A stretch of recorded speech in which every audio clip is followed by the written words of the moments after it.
dad badan oo ku dagaalay dhirtaas jirideeda iyo baabiinteeda ayaanu garnaqaynay dan odayaashan hadhi badan baa naga soo gaaray shabakada nabadda Galmudug ee loo soo gaabiyo IBN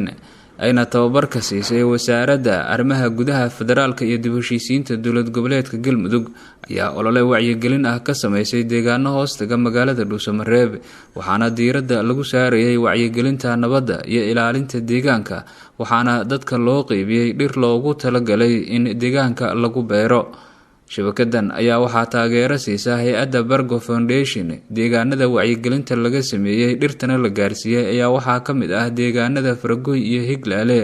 waxgaradka deegaanada ayaana waxa ay soo dhaweeyeen talaabadan wacyigelinta ah loogana hortagayo xaalufinta deegaanka iyo jarista dhirta waxa ayna sheegeen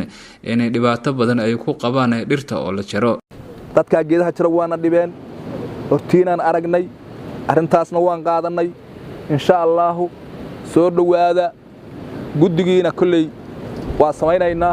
oo ragga odayaasha iyo culimada kulli ay wala sameeynaya waana mahadsantiin qof waliba baabuur bay ka haysatay waxay ku dhirtiibay kula fiday baabuurtu waxay ugu keentay dhibaato badan baabuurtu badneeda la gatay dhibaato badan bay keentay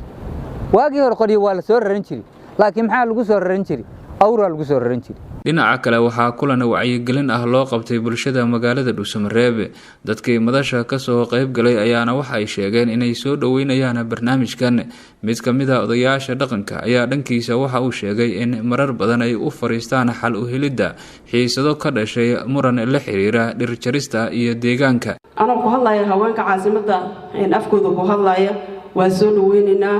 garbihiinana taaganahay waana idin shaqeynaynaa waxaan jeclaan lahayn inaadna naga tagin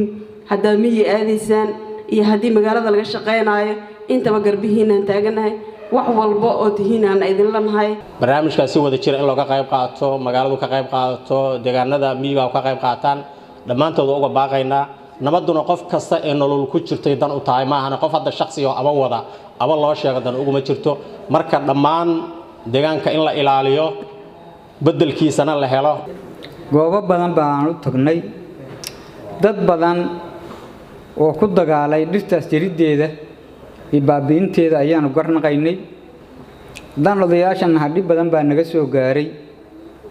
halkeeda madaxa hay'adda Bargo Foundation Engineer Maxamed Dhagacade ayaa sharaxaad kooban ka bixiyay howlahan iyo maalmihii la soo waday barnaamijkan maalmahan ayuu soo socday waana barnaamij wacyigelin ah waxaana qabanayay shabakada nabadda ka shaqeysa ee Galmudug shabakadaas waxa soo tababartay hay'adda Bargo Foundation oo wakiil aan ka ahay ujeedaduna waxay ahayd in ayagu wacyigelin oo ku saabsan arrimaha nabadda dib u heshiisiinta xalinta khilaafaadka iyo isbedelka cimilada shabakadana magaalooyin badan ay ka dhisan tahay oo Galmudug magaalo walba si gaar ah hawsheeda u qabsataa kooxda Dhuusamareeb ka dhisan marka waxay codsadeen ayaga in laga taageero in ay sameeyaan wacyigelin ku saabsan ilaalinta deegaanka iyo nabadda waxay tageen tuulooyin iyo magaalooyin u dhow maxal yiraahdo Dhuusamareeb sida Faragoy iyo Higlaale waxay ka soo sameeyeen maalmihii la soo dhaafay wacyigelin ugu dambeyn ka qaybgalayaasha ayaa loo qaybiyay dhir taas oo la doonayo in lagu beero xaafadaha magaalada